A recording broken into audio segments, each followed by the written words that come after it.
Hello, listeners, and welcome to this, the 16th episode of the Heresy Accountability Buddies podcast. I'm Jacob, and I'm joined by... Dan. Duncan. Jack. John.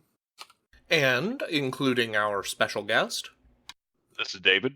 David, we're glad to have you on the show with us tonight. How you doing, sir? Doing pretty good. Thanks for having me. Good to hear. We've got a great show lined up. We're going to kick off with some hobby progress, as we normally do. After that, we'll be segueing into a review of the newly released Liber Mechanicum. And then finally, as has been our tradition of late, in honor of this, our 16th episode, we will be doing a deep dive on the Sons of Horus. We've got a couple experts along for the ride who've been playing the Sons of Horus for a number of years. Jacob here with a quick cut-in. I know we promised that Sons of Horus are coming, as this is episode 16, and therefore should align nicely with their Legion number. Unfortunately, we found that we weren't able to have the time to dedicate to that topic as we should wish. Sons of Horus are a massive legion, spanning basically the most important events of the heresy, and given the time and attention that we spent on Mechanicum Knights this episode, as well as some other topics within the Mechanicum, as kind of a teaser for a Cybernetica and Ordo Reductor setup, we weren't able to get to Sons of Horus as we intended. We apologize. Before I kick off hobby progress, I do also want to take a moment and provide a brief heads up on the Michigan GT. I know we've made a plug for it previously, and we are happy to report that that event appears to be at capacity at this time. Very excited to see that as a sold-out event. However, we would still encourage people, if you would like to target attending that event, to make sure that you take the time to get yourself on the wait list, just so that way we can make sure that if there is a capacity to accommodate additional scurvy dogs, that we put those into practice or into motion. With our bookkeeping, well, not completely our bookkeeping out of the way, we've got something teed up as far as wanting to make sure that we go out of our way to thank you, listeners. I know that we carve out a little bit of time in most shows to do this, and in general, I think I speak for those here when I say that the response to the show has been overwhelmingly positive. We're thrilled that you've been through this many episodes with us and that you continue following along. Understandably, the show continues to perform well in the United States, but we did want to go out of our way and highlight a couple areas where the show was performing I don't want to say beyond expectations, but that's because we just had no idea what to expect. I believe, was it in Poland that we're doing particularly well? Yes, indeed. So for those of you listeners in Poland, we can't thank you enough. We're glad to have you with us. So with that all said, let's go ahead and get into our hobby progress. What have we all been up to? I think I'll kick it off. So I think last time I had the jet bikes based. I got everything finished. I got everything base painted. Then I started moving on to colors. And I have recently finished 2 full squads of jet bikes. One of those being a command squad. One of those being a full 10-man squad of bikes. Actually, I got 2 full 10-man squad of bikes done. And right now I'm working on the 3rd 10-man squad of bikes. And then I have an 8-man squad to work on. And then on my drive home, from shopping this weekend, I realized that I could squeeze a couple more models into the list if I downgraded the javelins from multi-meltas to heavy bolters. And so now I've added 6 heavy bolter torsos onto my queue, and they're going to have to be painted from scratch. Everything else has been airbrushed and base coated and washed and everything. So adding those to step 0, but apart from that, pretty much most of the jet bikes are getting near completion, and that's been pretty much me. Just super exciting. Dry brushing jet bike exhaust as we talk here.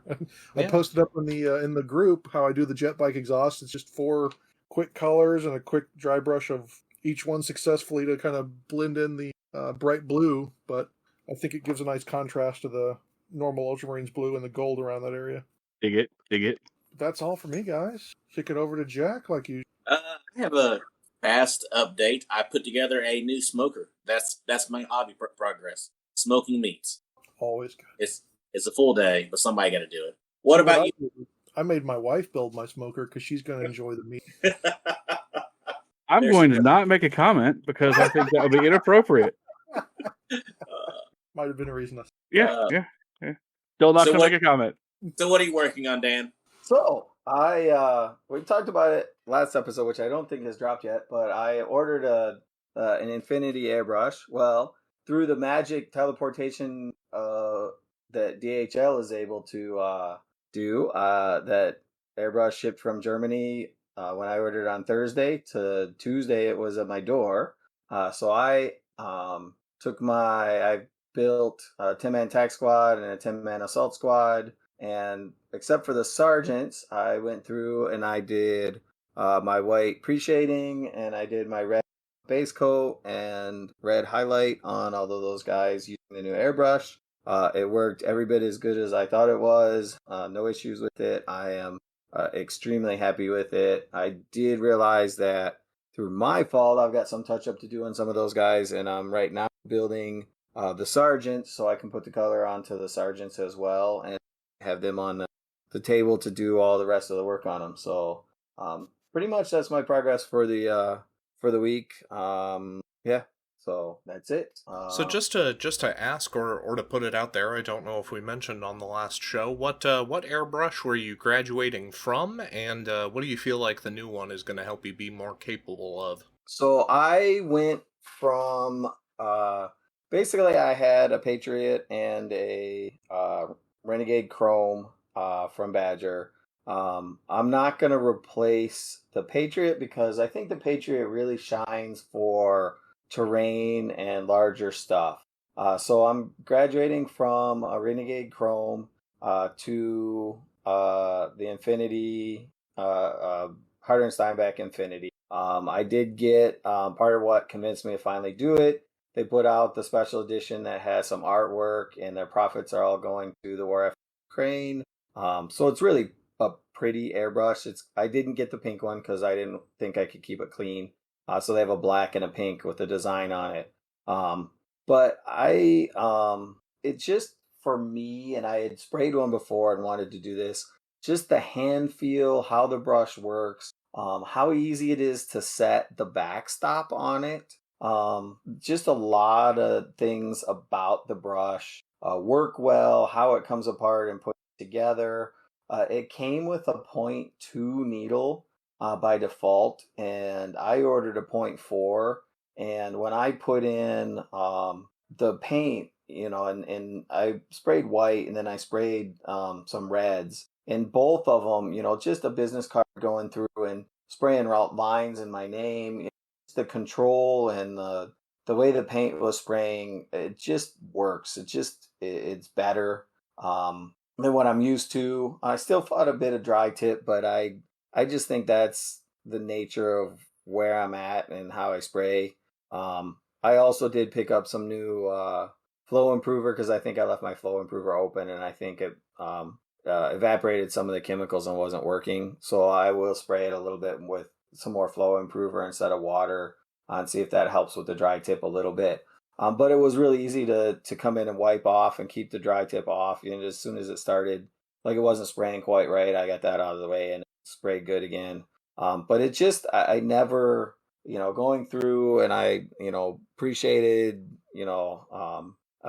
whites on 20 guys and sprayed two colors of red on 20 guys. And I just never had a minute where I was like, why is the airbrush doing this? Or it's, spraying too inconsistently or anything like that. So, it just works.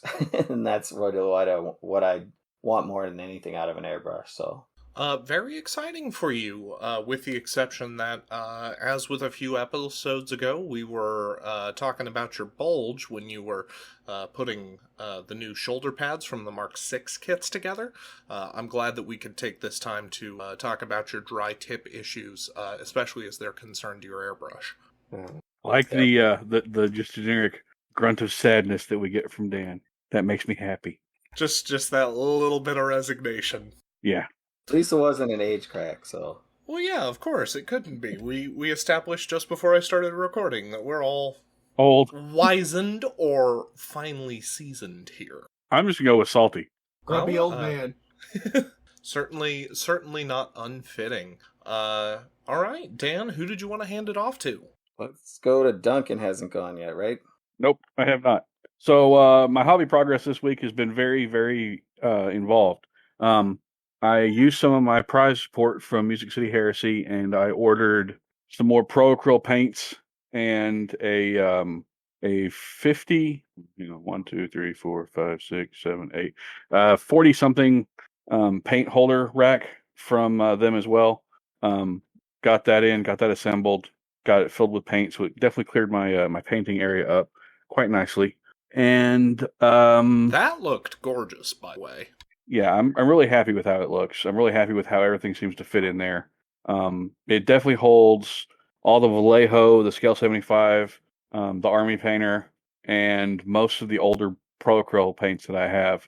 The newer ones are a little bit too big for the holder, but apparently that's normal because these are not 17 mil, they're 22 mil for the same price. So I'm not going to complain. And it obviously doesn't hold GW paints, but as we all know, those paint pots are an incredibly strange size and shape. But beyond that, everything's going well. I got from Hardcore Miniatures, I believe it is. I got a Lotera Saren model a while back. I got her assembled. I'm going to start putting some paint on her eventually. And I'm currently working on building my first 5 chieftains for my Sons of Horus because I want to fiddle around and see how they do. Other than that, I have done 0 hobby. So there we go. That's it. I will pass it over to Jamie, who has just shown up. Hello, Jamie. Hello, all. Sorry about the delay. Family life as it is. So this week I have been doing the task of popping off arms and bolter and heavy bolters off of my old vet squads and rearming them as Combi Melton, Combi Plasma veteran squads. So that's been super fun because, like, people haven't done before, when you typically pop off arms, they kind of, not always, will take paint with them. So you have to touch everything back up from whatever you've painted. So that was 3 squads that I've been working on, and I had to prime all the new arms and bolters. And then I got 3 or 4 different styles of chaplain models in for I guess for conversions for my army, and I've been going through trying to sort out exactly how I want to put what I want to arm them with, and then finally there was 2 days where it didn't rain this week, and I got all my rhinos and the 4 totally drawn a blank, the little tankies, the little speed demon tanks, Sabers? I'm sorry. You're all right. We got you here. Yep, got the 4. I've got those all finally primed, so I can start base coating. And then I did get a little bit of gaming accountability time in with Jacob, and I guess did Ned play earlier in the week too? I think. Yeah, I think With you and me. he may have gotten a little time. We got a little time in. Destiny 2 released a new season this week, so we've been gaming a little bit and that's pretty much it. So I've been pretty busy this week. I don't know who's gone because I'm kind of stepping in late. So is everybody gone? Jacob, what have you done? I have not gone, and neither has Dave. I am extremely proud of myself. I finally wrapped up. Well, I say wrapped up. My Dreadnought Drop Pod is currently doing its last kind of curing pass on the glues to hold it together. So I got both halves of the base together, with the doors slotted in, got the fins on it Friday night, and then tonight I'm getting the core kind of socketed into that, and then that'll be heading to the bench. Likewise, I got the core of both of my Charybdis put together. So that's the 5 panels, as well as the bottom piece to kind of anchor them together.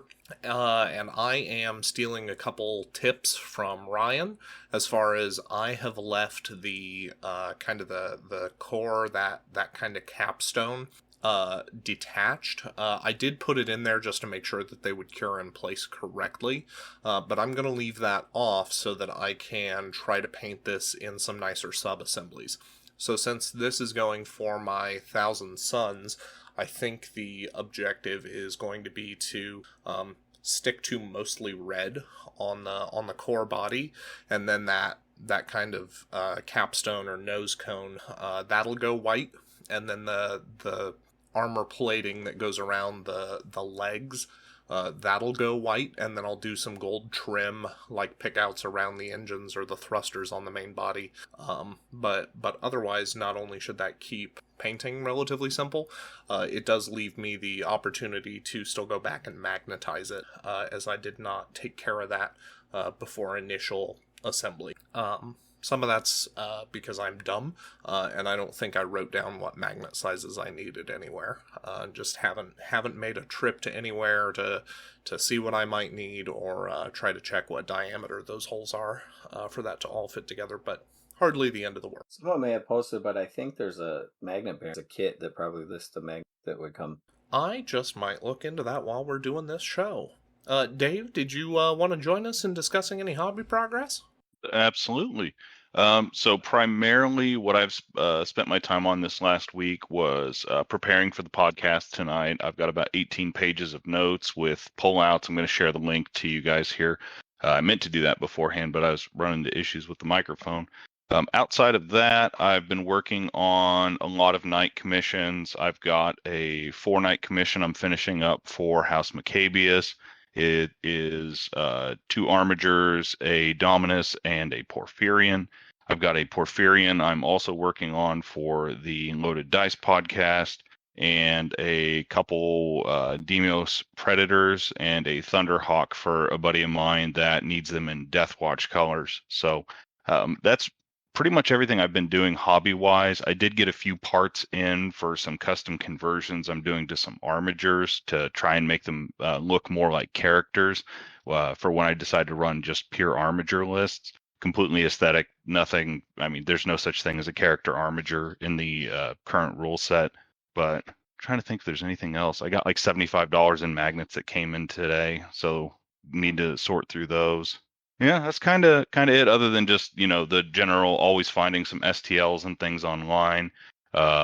Test printed some files from, I believe it was Redmaker. He created a Solar Auxilia style 10-man squad. So I did a test print of those to see how they scaled and how everything looked. Other than some missettings on my printer, the prints look perfect. So I just need to change those things and fix them. And then there's another guy online, I believe it's Zaz. I've only recently started talking to him. He sent me some testers to print out for. He's creating a Leagues of Votan equivalent force. I think he's calling it the Clade. I don't have my notes in front of me, but test printed a model for him to see how the scale kind of comes up and looks compared to some other stuff. Looks solid against, the Solar Ox, looks solid against standard power armor, but it looks really nice against true scale Marines. That's extremely exciting. Very cool. I know that army's pretty hotly anticipated by a number of folks. That's a lot, sir. So the alternate Leagues of Votan, so is he looking at making a cult militia list for Heresy then? Or just for the kill That's team? Actually the original reason I reached out to him, because I really liked him, but I figured he was just referencing the Leagues of Votan. And I was like, hey, by the way, if you go the extra mile and even if it's not on the initial release, but you put out some upgrade packs later to give us, militia, give us Warp Cult, Solar Ox type weapons, he's going to be able to appeal to the Heresy crowd, which is probably already the crowd that wants to have squats in the game more so than 40K. So hopefully that's going to work.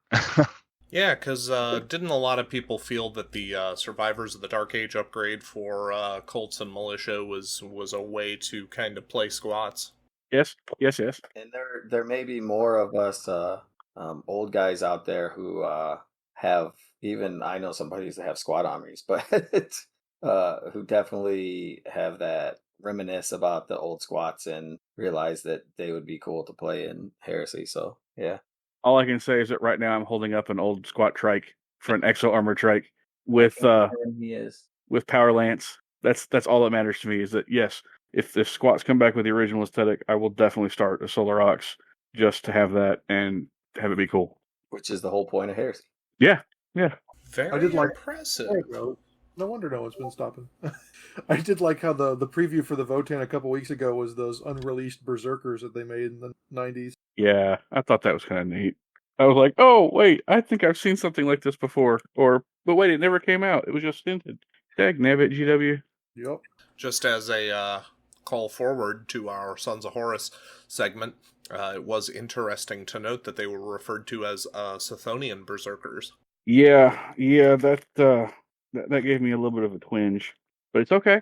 I'm not upset. It's just, we don't actually know what happened to Scythonia, or Chthonian, so we'll figure it out one day.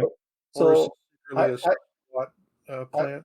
I read into it a little bit, and the best I could get was that the as miners they would go into very hostile environments, mine, and so the exploded Chthonian planet, ruins, debris, asteroid field would have had things to mine, and so the Chthonian, it's a callback to that they were going and mining there, and that was one of the harder mining tasks or quests that they could undertake, and that is why that name was used and carried through.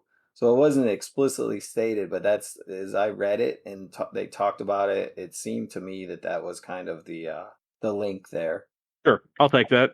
I just nothing happened after M32. Yeah, it's weird. The story just up and vanishes. Yep. It's like it was never there. Gaunt was the last great Imperial Warlord, and it ended. I don't understand. So anyway, it's really cool that he's doing that. It's I'd love to see some of those miniatures come up. I will happily figure out how to get my printer back working so I can have some of those if and when that comes up. Beyond that, anything else going on with anybody else? Or have we pretty much covered all of our current hobby progress? I think it's pretty cool while we're kind of talking about stuff is every large heresy event in the U.S. so far. I think that's a good sign. Yeah. I obviously we're a minor podcast, but we're 14 episodes in. We've got decent numbers. I'm not trying to toot our own horn, but you can see that there's a groundswell for heresy, and I really hope that GW takes this ball and runs with it, because we're seeing a little bit right now that there's a slowdown on some of the things that we would usually see from a GW release schedule, such as put $1 in the jar, an FAQ, an errata, and there's been a lot of complaints about PDFs that have come out, and we've voiced them ourselves. That some of them are not exactly up to par with a lot of the old GW rules writing, but maybe we're getting stuff later, we don't know. And then a lot of the things that came out in the mech book that David and others are going to talk about. David's obviously going to talk about Knights today. We've got other friends coming on later shows to talk about other stuff, but there's a lot in there that seems different. I don't want to say weaker, because obviously it's great to talk about paper, but it's another thing to see it on the table. So right now people are trying to figure it out, but right now it seems a lot of weak. So we'll see what happens as we go. But it'll be interesting to see if GW can capture this groundswell and do something with it. Yeah, here. I think that's an excellent call out. I will agree. After having seen Music City Heresy, not this past weekend, but the weekend before, I'm definitely enjoying seeing more people and seeing people come by and looking at stuff and going, oh, this is this game. And actually at the local store that Jack and I occasionally go to and play games at, called the Rusty Scabbard here in Lexington, Kentucky, they've been selling, from what I understand, a fairly decent amount of the new Heresy stuff. I don't know if they've sold through everything they've already ordered, but they're definitely selling it. So it kind of makes me happy to see it vanishing from the shelf when I go in and see more people buying it and getting into it and playing. That definitely makes me really happy.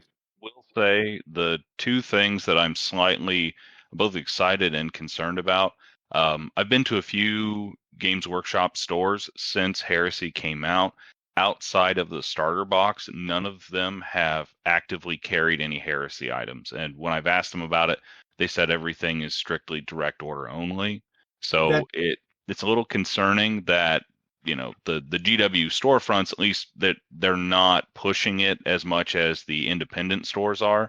The main independent store I go to is Sci-Fi Factory down in Keller, and they're like, they've basically added a third section of Games Workshop stuff, and it is exclusively Heresy. And they're getting things in, and they're having a hard time keeping things on the shelf because they are selling out so quickly.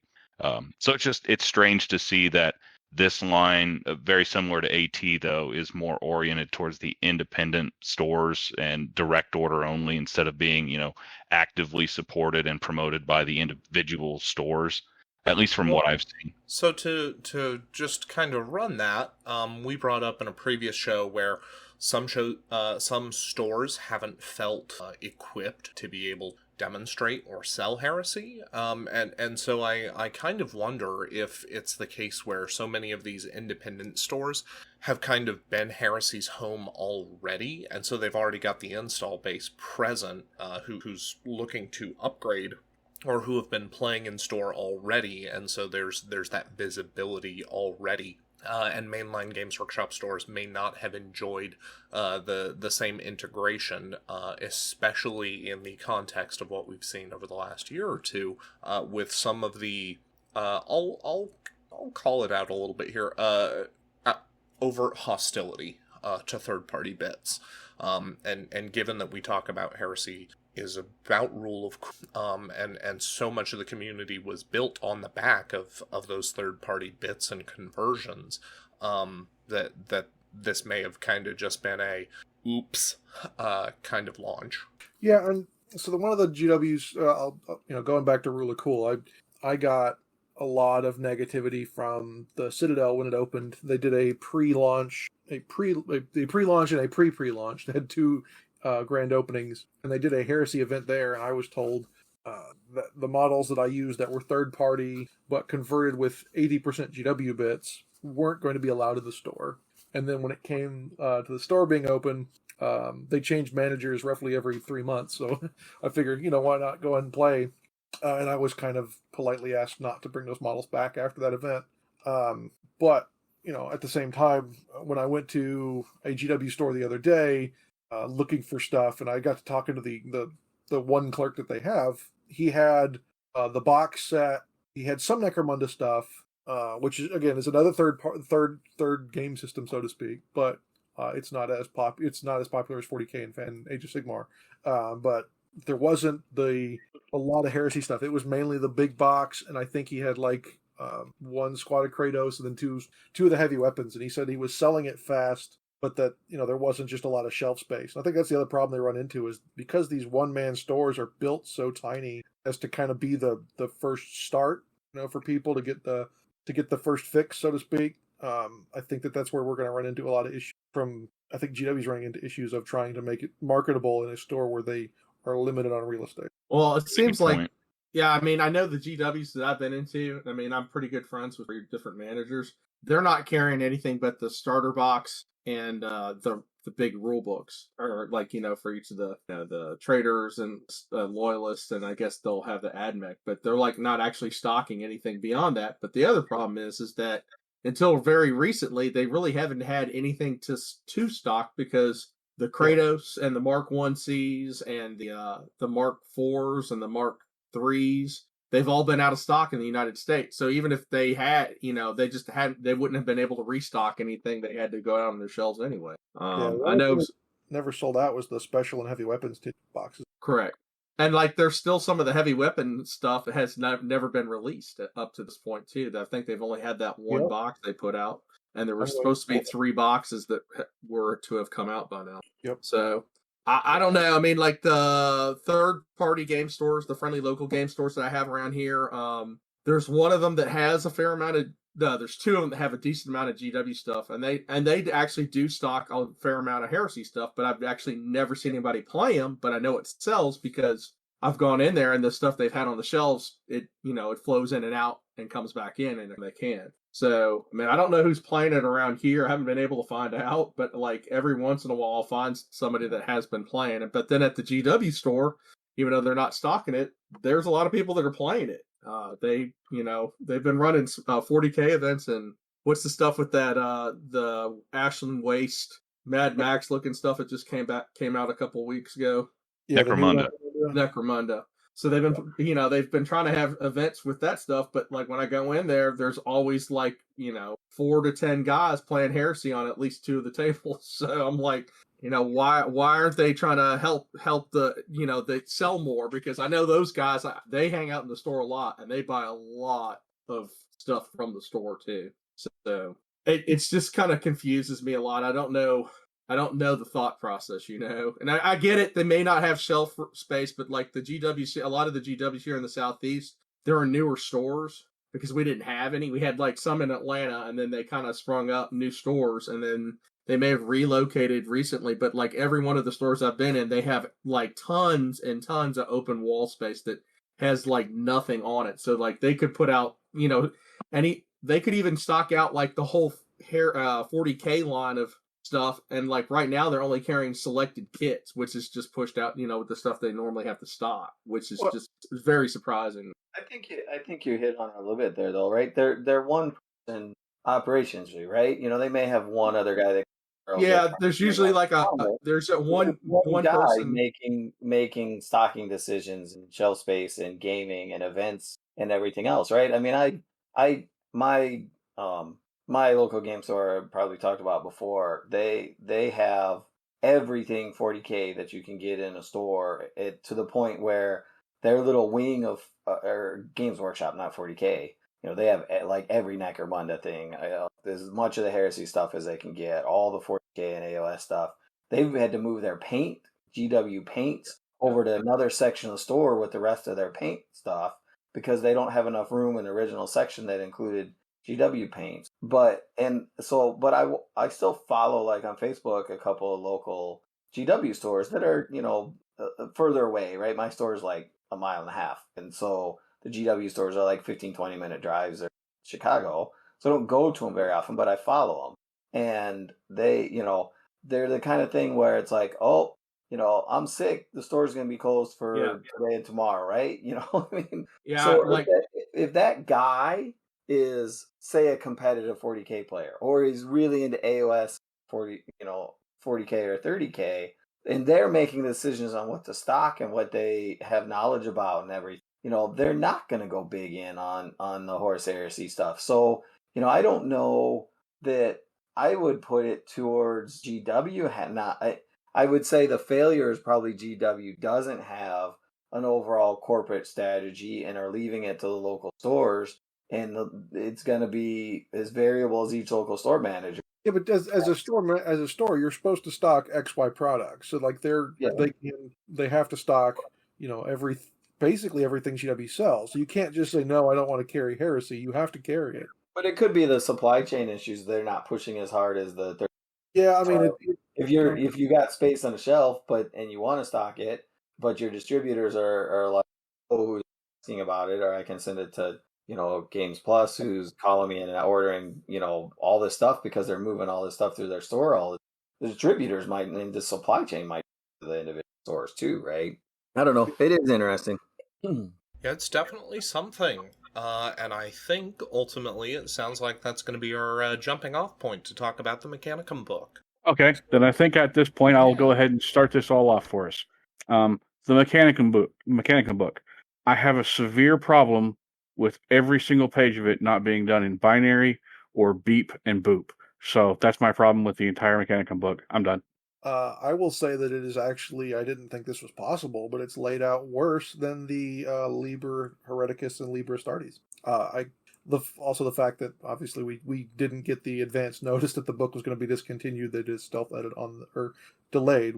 We got a stealth edit on the website that just says, oh, we don't know when it's coming in. But, the EPUB's out, which is how most of us have access to it. So, we brought David on to talk about, Knights, since he is colloquially known as the Knight guy.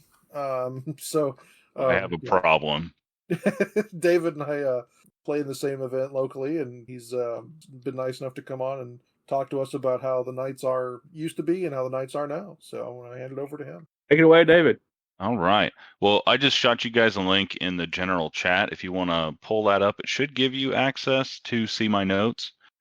Rather than focusing too much on what Knights used to be, I've really focused on what they are now. So that's kind of my approach. While I love Knights and I've been building the Knight house I'm working on right now for, I think, 7 years, I only ever got one game in back in 1.0 with Knights, and that was against Custodes. So literally the outlier situation that I just don't think is optimal for anybody. But overall, I think where Knights are right now, I think they're better than what they used to be. But ultimately, if I had to boil it down to a single statement, it would be the Knights cannot really be considered the boogeyman anymore. I understand that, given the nature of Knights and just what they are, you're still going to have some armies, depending on how you build your list, that are going to struggle against them. But ultimately, I don't think you're going to have the same issues and that same stigma against them that you used to see. Now, part of that, while I would say on the whole is good, part of that is because of some negative changes, or at least changes that a lot of previous Knight players are upset about. So we'll just start off with like the biggest issue, the Questoris household force organization chart. The way that this works now, you have a compulsory 2 troop choices. Your only troops are the Helverin and the Warglaive. Armigers no longer have the capacity to take weapons a la carte. So you're basically stuck to what the default box set gives you. Now, while you have those 2 minimum troop choices, you also are required to take a minimum of 2 in order to gain access to a single Lord of War slot, which all of the bigger Knights fill in. So it is not legally possible to build a list of just the large Knights. You have a 2 armiger tax that you constantly have to fill. So the actual breakdown for it, it's 2 troops required, an optional 8.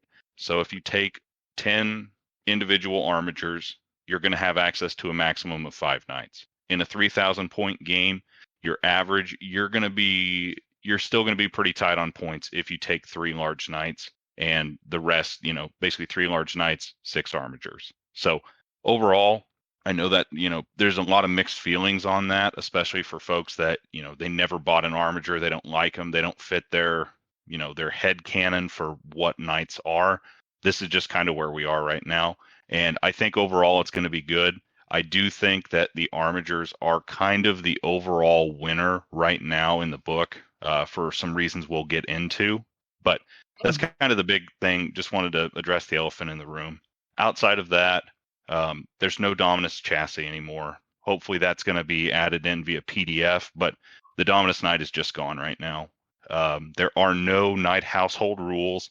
That wasn't really something we had before, but that was something we were really hoping we'd get this time around, especially considering the prevalence of Knight household rules in, both 40K, both the Chaos side as well as the Loyalist side. And, obviously you had those Mechanicum households. And then there's nothing in there for when it comes to Freeblade rules. So you do have an allied optional detachment you can take with your Questoris household. And I think you're probably going to see a fair bit of that for people who want to, be able to bring some Knights without having to, prioritize all of the restrictions and add a ton of armigers and whatnot. So I think you're either going to see the allied Knight being, oh, this is my super heavy and that's all I've got, or you're going to see a lot of, this is my primary portion of my force, but you're actually seeing about as much in my allied. Now, moving from that, let's go ahead and talk about armigers. Real quick, I want to just clarify. So you said the Dominus chassis. Is that the new, it's got the back mount and the shoulder mounted weapons, or is that the original release, like the Beetleback Knight? Okay, so that was the default box kit was the Knight Castellan and the Knight Valiant. The Castellan had a long-range plasma and a long-range, I think it was called like a volcano something. And then the Valiant variant had the flame cannon as well as the single shot harpoon that it'd take a turn for you to, roll it back in. When they released them in 1.0, it was the Dominus chassis is basically how they called it, because that's what it was. Same with the armiger, where you could take the weapons, mix and match. I really loved it because you could literally make the most ridiculous Knight. You could take 3 of the 2 missile rack it ignored invul save, 1-time only missiles on the back, and then give it 2 harpoons. So you fire all your missiles turn 1, and then you're just running up, just taking shots with harpoons trying to do something. It's worthless, it's ridiculous, but it's just hilarious to envision on the table. But as far as I appreciate the clarity there.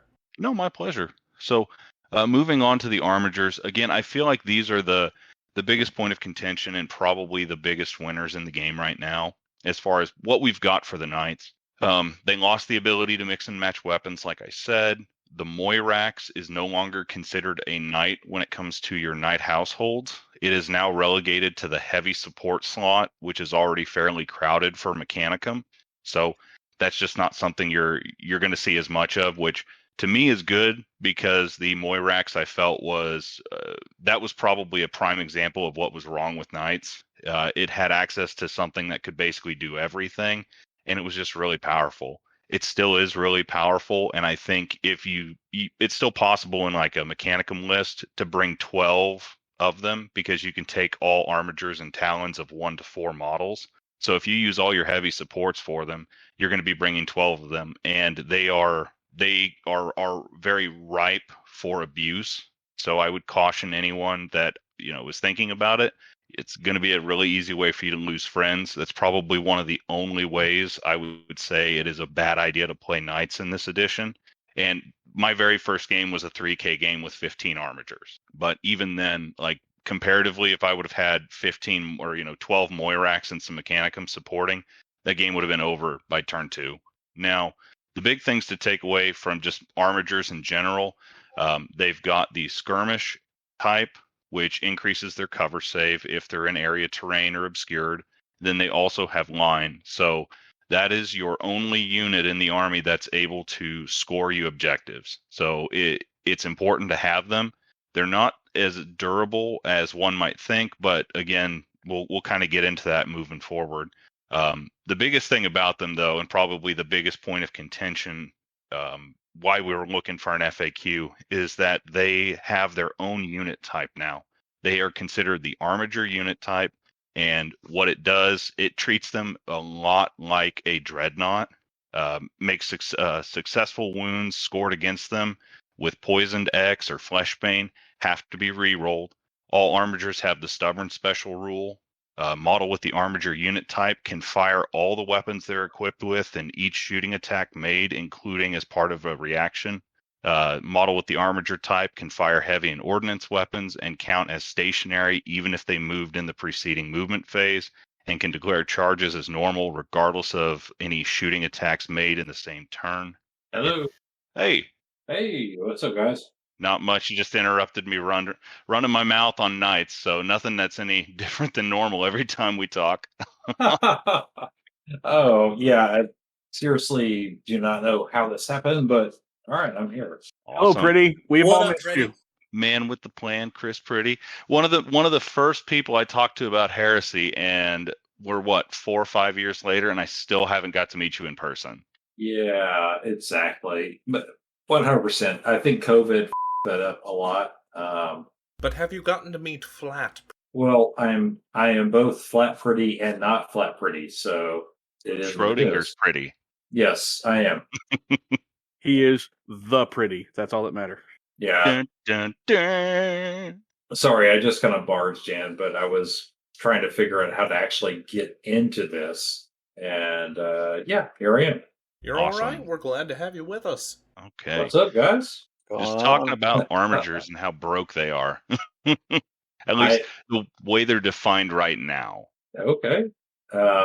Yeah, I don't have a lot for that discussion per se, but yeah. Well, the biggest thing about it right now is that with the rules as they're written, they're immune to so many things that just on surface level they should not be immune to. Yeah. So because they're their own type and they're not considered to be a dreadnought, they're immune to, I believe, melt-a-bombs, crack grenades, and just a smattering of other rules, which specifically, call out dreadnoughts as an exclusion or dreadnoughts as being affected by it. And that's one thing that we're really expecting to have in an FAQ, because it just doesn't make sense that you could melt a bomb and crack grenade a dreadnought and have the superior effect, and something else that's effectively the same, a living body inside of another robot suit that has very similar stats and functionality, but it's just, it doesn't matter to me. No, I get that 100%. I think that's it's a failure. Do you want to call it rules reading. I don't know. I do think that's a failure just in the rules, period. I think it's really clear, especially now that we've got our first non-marine book, that they've compartmentalized the rules. And I think they've had multiple independent teams reviewing and adjusting and addressing and testing. Yep. And it's great because it let us get this rule book, 3 months after the original Liber books came out. Yep. Versus what we would have had to have back with the Black books, where it may have been a year before we saw a new army. So there's some give and take, and I think that also lends credence to why we haven't seen an FAQ yet. I think they're waiting for all of the main books that they've announced to come out, so that way everybody's on the same page. They've got all of the feedback from what they're seeing right now with the rules that are out, and then give it maybe a month or two after the next book comes out for them to come in with an FAQ and just kind of circle the wagons at one point, try and get as much of it addressed in one go.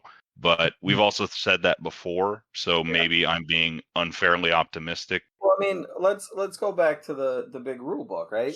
So they printed the big rule books that came in the boxes, and there are a number of issues that show up. Let's see, what was it? The pistols that the text said you could shoot a pistol in a. The screen grab diagram said you couldn't, right? But then when the standalone book went out for sale, it's a second printing, and that's fixed, right? There's there's another couple of things that are fixed, right? So I mean, right there is an errata. They've changed the wording of things in the printing of the book that came out separately. Why is it so hard to have a PDF document available on the website that at the very least tells you what the difference between the first and second printing is, that it's clarified, right? The people that don't, I have a buddy who's not on Facebook, right? He listens to the podcast, but is playing Heresy now, right?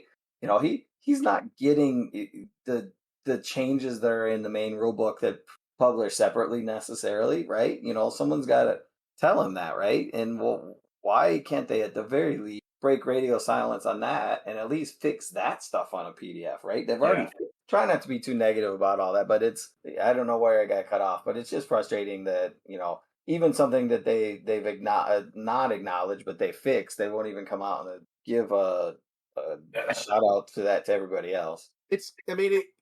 I know from the pre-release, the leaked codexes or rule books and stuff, it seems like everything was compartmentalized from, traders was one side that was worked on, and then loyalist was another, and then it's now looking like the AdMech was totally separate from those two. So they kind of everything was kind of worked on in its own bubble, and it's like some stuff didn't cross over, and that's what we're seeing. I know with like the Knights, with like the Arbiters, like, the stuff where they probably should be affected, like like Dreadnoughts are, they're not, because like I guess they didn't have access to those rules, and they went ahead and published them before that was corrected. And maybe the North American release for, the actual book will have like the 2.0 version of the book that actually has that corrected in it versus like what, I think most of us have the EPUB that we've been going by. So I really hope we don't go back to a third edition where we had 4 different editions of the Chaos Codex without telling anybody, and you just had to look at the publication date on the inside and see when the hell it was published. That's a bad business practice. It is. Well, and I think none of us, we've always expressed concerns, or people have expressed concerns that we didn't want to end up where, there was points adjustments every time you turn around, and the way the 40K side of things are, right? And and so there's a fine line in the middle of how much I think we kind of want or don't want. But I would say at this point the error has been to not enough corrections and fixes for the things we'd like to see fixed, as opposed to too much that some people were worried about. Yeah. Yep.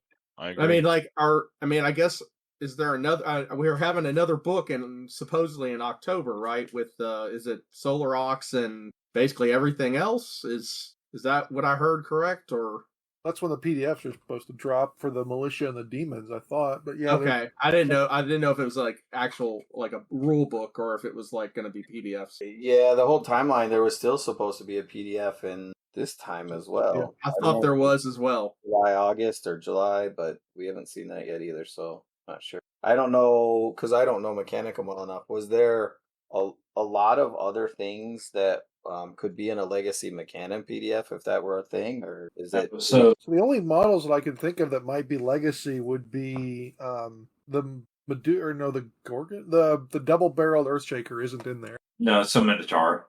Yeah, that's gone. And then the ordnance batteries that Tim loved, that you could pretty much make anything, those are gone. Yeah. And then the Land Raider became the macro arid, so technically it's still there, even though the model's gone. Yeah. Weren't there knights too that well obviously That go ahead.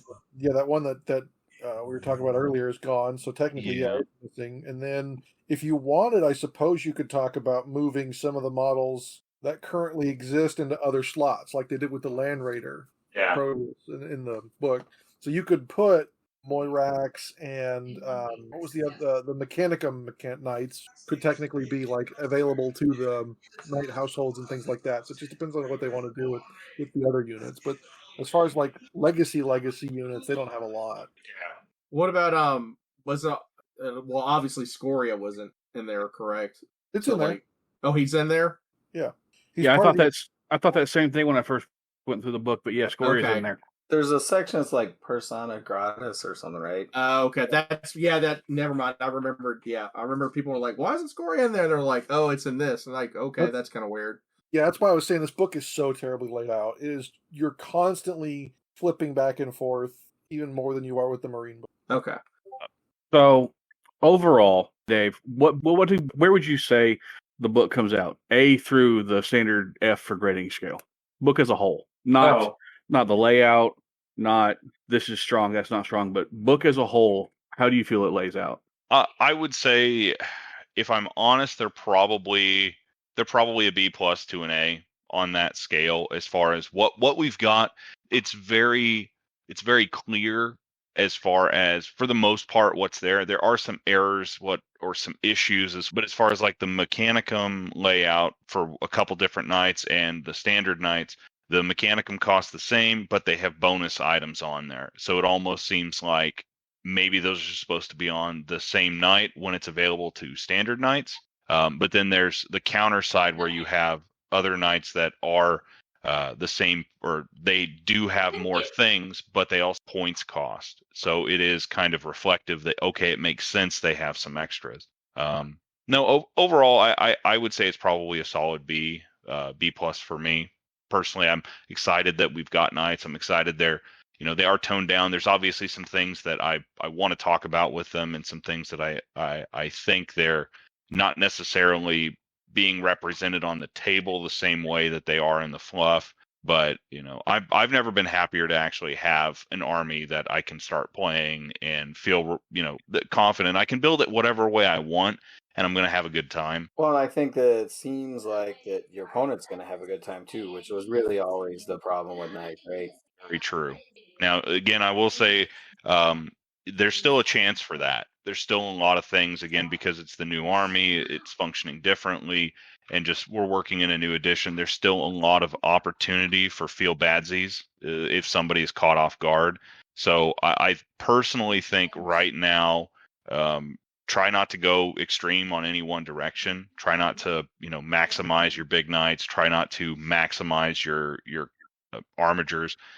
Because whichever way you go, you're more likely to cause problems if you come up against somebody who's not ready for it. And again, I understand there are some folks who are trying to build that competitive scene for 30K, so that anybody who's of that mentality is kind of sieved away from the narrative guys. But just in a general rule of thumb, just build something, give it a try. Don't really worry about what the weapons do. Build something that you like, that looks aesthetically pleasing, and then just play the game, see what happens, and then reflect, check with your opponent, and make those changes, make those adopt different stances and bring in different knights, trade something out, change upgrades, kind of the standard thing. Okay, makes sense. Sounds kind of fair.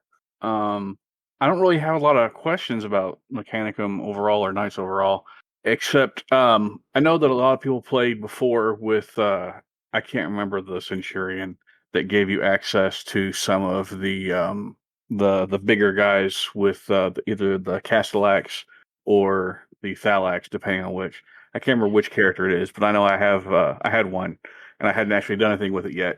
Do you think that using them as an ally in that way will be a net positive for Astartes or a net waste, in your thoughts? I think bringing in knights as an ally would be a huge benefit for any army. I mean, if we're talking just like point blank bringing in a knight, even your bare, box standard Questoris chassis, it gives you a lot of flexibility with the weapon options they can take.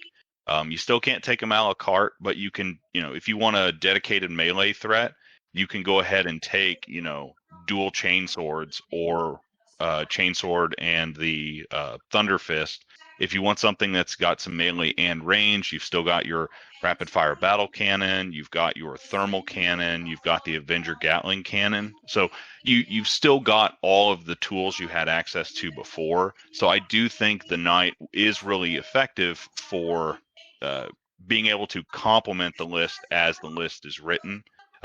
But you've still got those opportunities where, if you're just talking bringing a big knight, the only thing I would caution folks on is the Porphyrion is probably still going to be the problem child knight as far as all of the knights in the book. It still has the pie plates that are AP2. I think they're strength 10 off of the bat, or maybe strength 9. So it's still, unfortunately, the redheaded stepchild. And I think that is the one that if you're just going to bring a knight and you bring the Porphyrion, you're probably going to get some stink eye. Okay. And you had the same kind of thought regarding the Castellax coming in with the whichever it is Centurion that allows you to bring him in, or console type? Oh, I'm sorry. I guess I must have misunderstood the question. No, from my understanding, the Castellax have kind of taken a back seat a little bit compared to the Thalax, your baseline troops, which are really superior, that are just really good. Again, since I haven't looked through the Mechanicum side of the book as much, I'm kind of just speaking from secondhand, third-hand tellings. But overall, my understanding is that they're still really effective and they're really fun. And if anything, they're just more balanced because everything has kind of been toned down a little bit across the board. Okay. You're talking the Praevian console, yeah? Thank you. Yes, my brain could not remember which one it was. I don't really quite know what to say at that. I had intended originally, when I first started getting everything together to make a Night Lord's army, I had intended of doing a Praevian with, I think it was 3 or 4 or 5 Castellax running around with their big guns as a way to get around the heavy support lack in the terror assault list. Do you think that actually is still something that people might want to look at and consider, or do you think that's pretty much just blowing smoke at this point? What's the profile and points cost on a Darklance Castellax? Does somebody know off the top of head? Let me see. I've got the book pulled up here. I don't, unfortunately, have the book pulled up, so I can't say. The Castellax heavy support. They should be under troops. Yeah. There we go. Okay, and what was the question? The points on them? Yeah. What's the points and then the shooting profile? Okay, they're 95 points base. With the Darkfire cannon, you add 20 points, and they're single Castellan. You can add up to 4 more with 85 points apiece. So let me jump over to our ranged weapons here. So the cannon, I got it. The Darkfire cannon is 36-inch range, strength 7, AP2, heavy 2, blind, lance, and gets hot. So blind is another thing we really haven't talked a lot about, with a lot of the improvisers and things like that people are taking to try to get rid of night fights. Since that's cropping up more, you might see a lot more people being affected by blind, and since it takes you down to weapon skill 1, that really hoses units that you can charge into. Well, so unfortunately, it's still only Raven Guard who get the Infravisor, and I don't think the Augury Scanner puts you at the same penalty where you're Initiative 1 for a blind. Okay, I know it does something with blind checks, I know that much. We can look that up, but what did we say? That is it Strength 7 AP2 Lance? We said 2-shot, blind, gets hot, 36-inch range? Yep. Yeah. I mean, fixed AP2 is quite strong. Strength 7 is a little less oppressive than it used to be, just owing to the number of multi-wound choices that are out there. I bet you could probably get away with fielding those now in a 3 to 5 man squad without inducing too many field spads. Likewise, they'll still provide meaningful fire support while also checking the wonderful box of not being a las cannon heavy support team, which is something that we're starting to unfortunately see creep in a little bit more as an almost mandatory choice. Yeah, I've seen a couple of those. Not really a fan, not really a not fan. It's definitely an answer, and I'm kind of wondering, can it not be the answer for everybody? I will say I really like the idea of bringing those guys because for me, I've also started building some Night Lords, and I thought about taking a Praevian as well for some Vorax Automata, just because I thought that would fit kind of their creepy bat aesthetic a little bit more. But I like your approach because it is much more of a tactical. It's filling in the shortcomings of the Terror Assault list, which is almost a just requirement for Night Lord players to use. Yeah, and Vorax that's one thing that I've seen is they got the short end of the stick because they are now limited to 1 in every 3 getting the weapon upgrades now. Whereas it used to be everybody could buy different weapons. So what's their default armament? Is it still, 2 rotaries or a twin-linked rotary and then the back mount, which previously I think was a lightning gun? So yeah, right now they've got 2 power blade arrays with built-in rotor cannons, a lightning gun, and an automatic deflector. How fast do they move? Unfortunately, that won't be a big help for the Praevian, because he's going to be limited to move 7 still, unless you jump pack him. But Well, they're going 8, so they're Okay. not that much faster than him. yeah. And then the lightning gun unchanged. Is it a single shot or 2 shot? Strength 7 AP4, rending 6. Let me look it up, but they can only swap out 1 in every 3 can swap from the lightning gun to a IRAD clip. The Lightning Gun has 2 profiles, 18-inch, strength 4, no AP, heavy 3 shred, strike 18-inch, strength 7, AP5, heavy 1, rending 4 up with shred. That's not bad. Yeah, rending 4, and what was the range on that longer shot? Was it 18? 18 inches on both shots. Yeah. So you've really got to play him aggressive to get that mileage in, though. Well, that is one thing I'll say that they share with the Warglaive. The Warglaive's optimal effective range is 18 inches, and they've got the same movement that the Warglaive has with an 8. So I definitely think that they can manage it. They can get in range and be effective with it if push comes to shove. Yeah, I don't think that's an unfair descriptor. Do you end up with the ability to infiltrate them if you're Night Lords or something? They have Scout, so that helps a little bit. Oh, they've got Hammer of Wrath, too. That's not in Fleet, too. Yeah, they're probably one of the faster little guys out there, so that would definitely fit with the Night Lords moving up. Are they still... They're still just 4 up, armor save, and are they, tough 6 and 4 wounds? T5, 3 wounds, 3+ save. Okay, so they're just now moved a little closer to super Thalax than what they are quick Castellax, if that makes called them. Yeah. They also have fleet too, so they're basically exactly as mobile as the Warglaive. So if you're trying to haul, across the you're just running, you're trying to get somewhere in a pinch, you're going 10 inches in your movement, and then you can run an extra. It's initiative, right? So 4 inches, so 14 inches. Yeah. Fleet only ups your movement while I think it's running and maybe assaulting. Having it up their assault. What's their close combat weapon? That power blade array.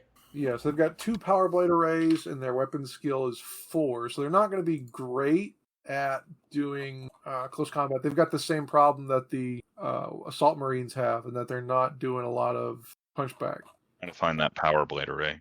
It looks like it's strength user, AP4, melee breaching 5 up. Ouch, that's pretty brutally less than ideal. And given that the rotor cannon's got shell shock 1 pinning, or just pinning normal? I don't think it's that bad. Yeah, it's got just pinning. I mean, that's not terrible for How many points are these? for a fast tenant. They are 65 points base, and you can take them in units of 6. That's really not bad. You throw in a couple IRAD cleansers to keep people away from charging you, balls of death and whatnot. Yeah, I don't think they're that terrible. They're certainly not the worst. I think that for Astartes players, I think most armies are gonna find more value in taking Castellax.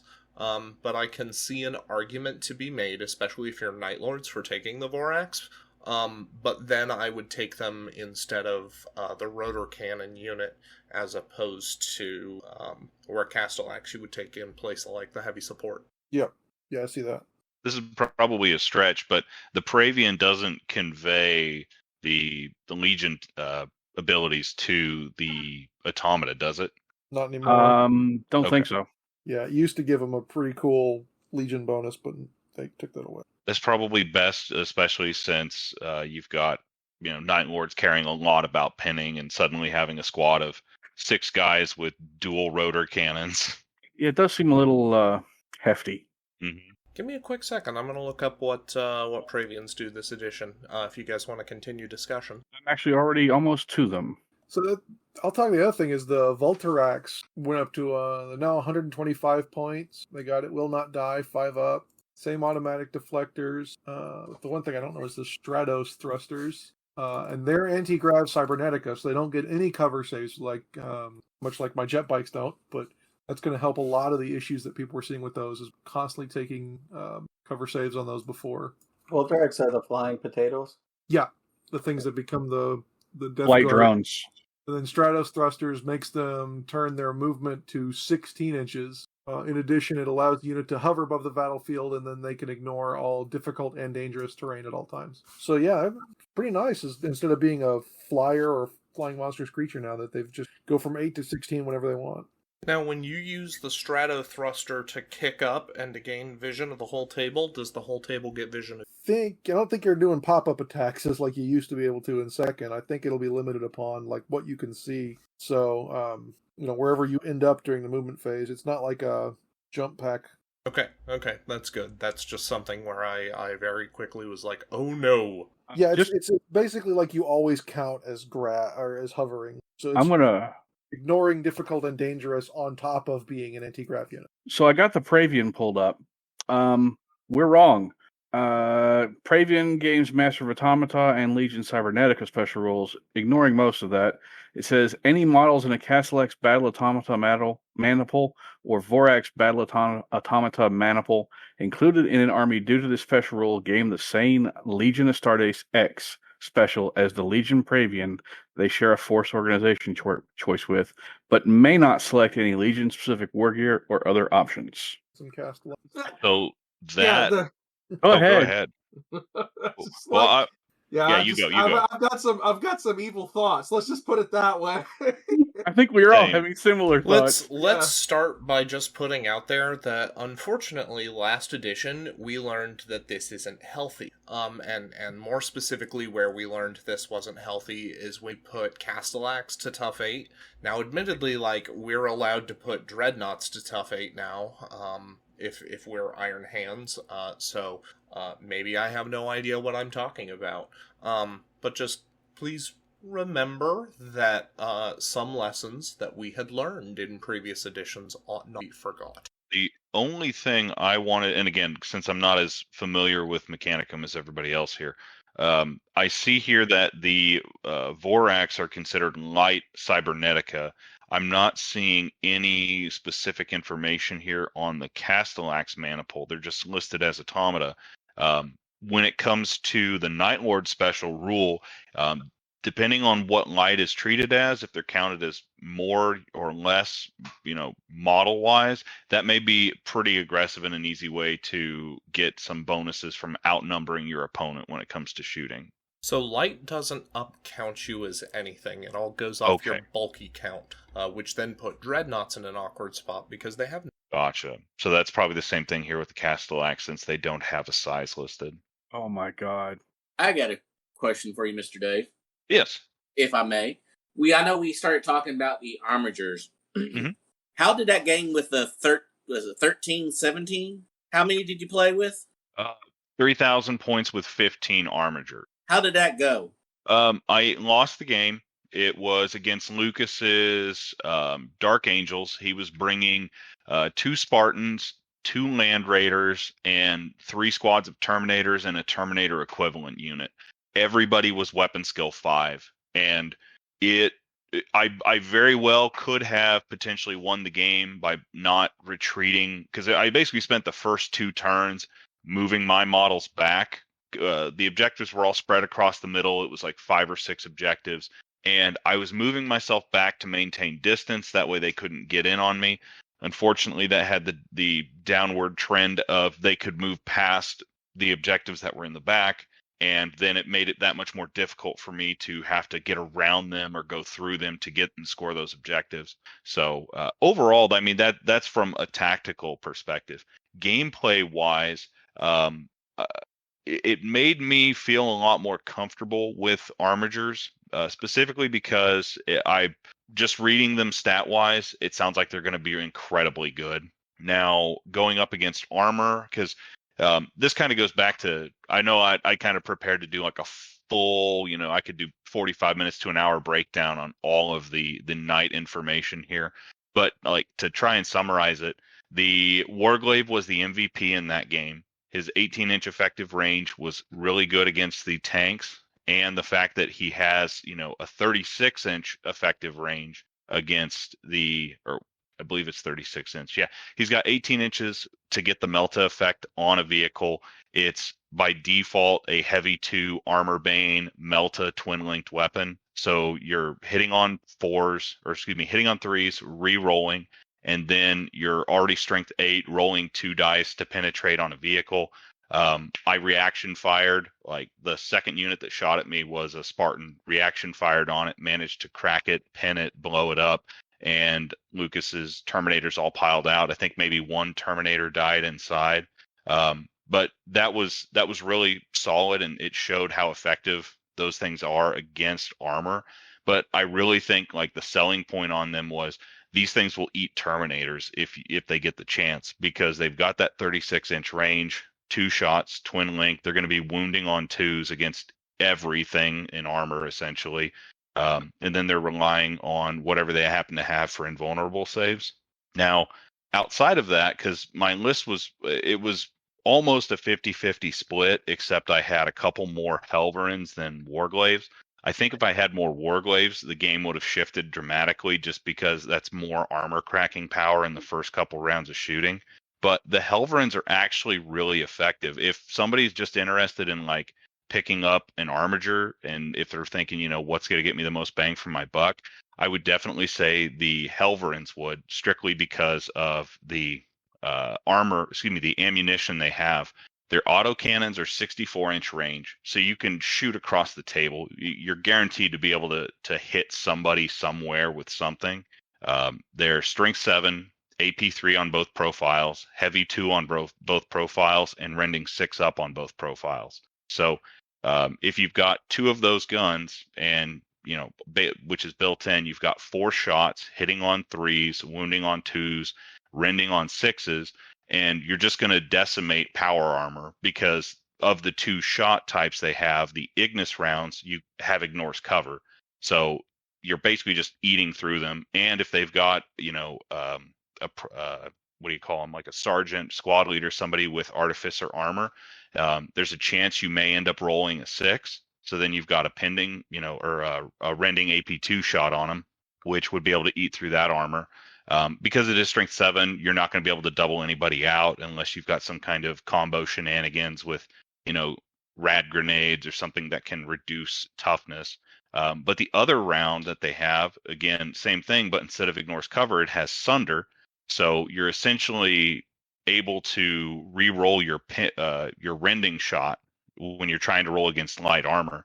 So they're the most bang for your buck. They can deal very well with power armor, and anything underneath that. There's an opportunity that they can actually get through armor on Terminators and the AP or the 2-up armor save units. But again, against lighter armor, rhinos, predators, things like that, there's still a chance. I mean, it's not great, but you're not going to feel like you're wasting shots pumping, an extra few rounds into a tank to try and take off the last couple wounds or, blow it up. Okay. So I know you're a event organizer. how do you feel they will fit into event play as a whole? I honestly don't think you're going to see that many lists. Like initially, you're going to see a huge uptick because we have rules and there's people getting into it, and it's relatively easy to transition a knight army from 40K into 30K. Outside of the aesthetics, just strictly from model count and quantity. But I don't think you're going to see them be this terrible bane of existence that everybody hates and shuns. I do think we're going to have a come to Jesus moment once we have the FAQs to confirm as a community, because if they do not rule armigers to have those same weaknesses effectively be a dreadnought, then I do think there's a problem with the army, because you can take a 15 model, all scoring, all troop army where everybody has skirmish and gets bonus cover, and you can't hurt, like your basic troops are going to struggle to hurt them because crack grenades can't affect them. Now, again, everybody under the sun that I've talked to is on, the same page that this is an oversight. It's something that's going to be corrected. But if the FAQ comes out and they don't address it, then that's going to be the fly in the ointment. That's the thing that will make the army irritating and make people not want to play against it. Now, the other side of it is you've got, the folks that already have armor or armies they've built. They like running the big knights and they don't like running the small knights. Depending on where they fall, you're going to see some people that never pick up knights again because they just refuse to buy, 6 or 8 models that, $80 a piece, $100 a piece, however that breaks down, in order to actually field their army that they have built up and looks nice. Where do you fall? Oh, I'm a knight player through and through. I mean, I say player, I basically collect and build. At this point, I'm at over 40 knights. Almost half of them are armigers. I'm genuinely in love with the fact that armigers are a requirement now. But even if they weren't a requirement, I would still be trying to bring as many armigers as I could, just because I love the conversions that I've done to mine. I think it adds a lot of character and just makes them more fun on the table. But no, overall, I think it's just like anything, just like every other army, every other list that we've seen. There are a few ways to break it. There are a few things that are clear issues or things to, keep in mind when it comes to your enjoyment of the game and your opponent's enjoyment of the game. But I don't see anything in there that immediately makes me say, nope, this shouldn't be allowed. The only one that is, again, still kind of consistent with what was happening last edition is the Porphyrion, just because it is by and large the best knight as far as your fire output. There's some things you can do with the knightly rankings that can augment your knights. Fun fact, those only go on the knight models because the armigers are not considered knight type models, which is good because that would add a whole new layer to what would be wrong with that. But just you're getting some seriously aggressive firepower, even if somebody manages to roll high, roll lucky, and destroy it in the very first round of shooting. If you take a seneschal and you give another knight the seneschal rank, it gives another big knight within 8 inches of it the ability to perform reactions, whereas normally knights don't get a react. So depending on how you build it, you can still make it to where, hey, my Porphyrion, even if you take it out, is gonna hit you back and possibly ruin your day because it's 4 pie plates. Yeah, I can see that. Yeah, that sounds right. And I have terrible ideas because, like I said, I've built this thing from as best I can. But like in theory, if you really wanted to make it aggressive, just take that, give the darn thing the ability. There's a knightly rank that reduces the cost by 30 points and reduces your ballistic skill. So you can reduce the ballistic skill to 3, increasing the chance that whatever you shoot at, you're going to drift away from and possibly kill and hurt other things. What? That's the only response I can have to that.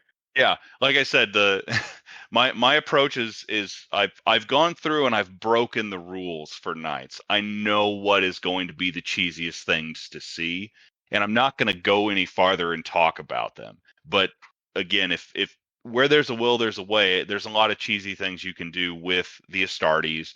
I don't think you're going to see a whole lot of crazy, ridiculous, broken, unfair things just by incorporating knights either as a single Lord of War slot or as an ally, or however you want to look at it. I genuinely think this is the best iteration we've had of knights. We've only had 2. I do think this is the best iteration we've had from a balance perspective.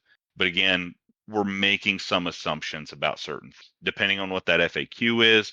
I may just be sadly putting my knights back up on the shelf as I paint more of them, waiting for them to become more accepted.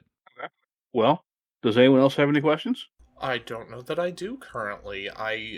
In general, I would say that I'm definitely in agreement with your points where the Porphyrion and where the taking everything the same will lead to bad experiences. Definitely tracks with my assessment thus far. I will say, or I will ask real quick. Like I said, I have enough here. We could do, if you guys wanted to do a deep dive on them, we could go through every single thing. But if you guys want, there's just a few more key points I'd like to touch on here as far as like just overall information about knights. Hammer on it, bro. Okay, so a few things. One, knight fighting is an issue for knights. The Mechanicum style knights, Megaris, Atropos, not the Porphyrion, but the Asterius, they have night vision. Standard knights do not. So that is all immediately something that they are also going to be suffering from, because my second point, knights across the board are more relegated to shooting lists than melee. While stomps are great, you get a free at initiative step 1 D3 plus your normal number of attacks, AP or strength 8, AP 2, stomps for free. Your standard knight Questoris is at 3 attacks. There's nothing you can do to really advance it. And all your Cerastus chassis have 4 attacks base, and everybody across the board in the Knight book are weapon skill 4. And while you can take knightly ranks to increase it, you're still just, and again, maybe I'm jaded from my experience against my Armigers versus Lucas's Dark Angels, but whenever they got into combat, they were gone. And I know that he brought a melee-centric, melee-specific force, but it is just, you don't have any protection. You do not have a default save anymore. You only have your invul saves from the shield, 4 up on the front, 2 on the sides.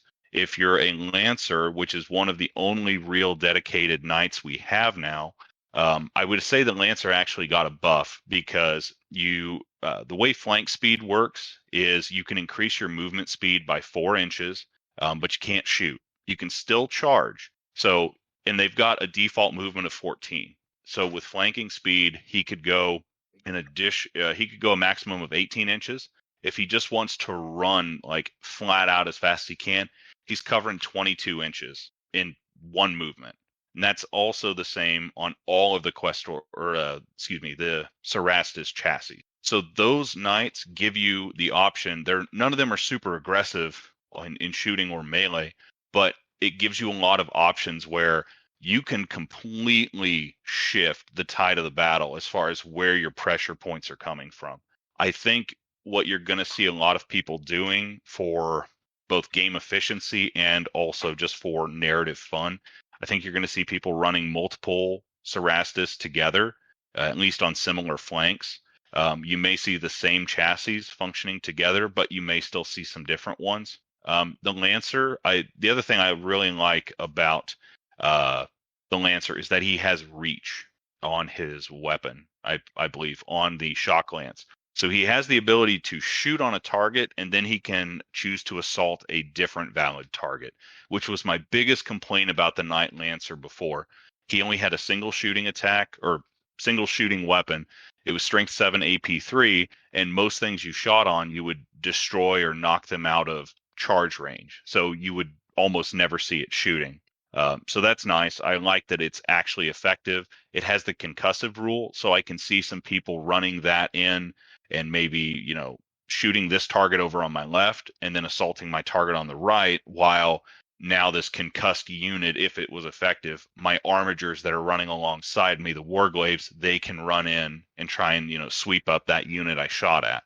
So I think that's going to, that right there is pretty solid. I think it's a fun model. And since most people that have knights probably already have a lancer, you're going to see them in use.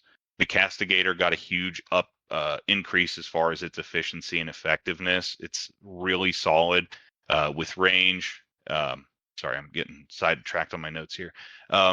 The ranged weapon is really solid. The castigator bolt cannon's 36-inch range, strength 6, AP 4, heavy 18, pinning, shell shock, and it's twin linked. So it's probably the best gun that any knight can have. They gutted the AP on it though. And it used to be strength 7 as well, I think. Mm-hmm. Did I miss it? The Lancer used to be strength 7, AP 2, assault 6. What did they move it to? The Lancer's shooting weapon is strength 7, AP 3, heavy 6, concussive. Okay, yeah, so they've That's kind of just dinged a point of AP off knight weapons all the way around. That's not bad. Now his lance in melee is strength 10, AP 2, reach 1, and exoshock 5 up. So again, pretty solid. Has some really good options. The nicest thing about the castigator, again, volume of shooting, pinning, which there's not really any other guns that I'm aware of in the codex that have the pinning rule. So this is a good example. I could see some Night Lords bringing, an allied castigator because the pinning effects from the shooting add in and work with the theme of their army. But beyond that, it's got the Tempest Warblade, very similar to the Lancers. It's strength 10, AP 2. This one actually has Deflagrate, and it has an amazing rule called Tempest, which is basically what I think Reaping Blow used to be. You can opt to make a Tempest attack, and you automatically inflict a single hit against each model, friend or enemy, in contact with it, or in contact with its base, with the profile of that weapon.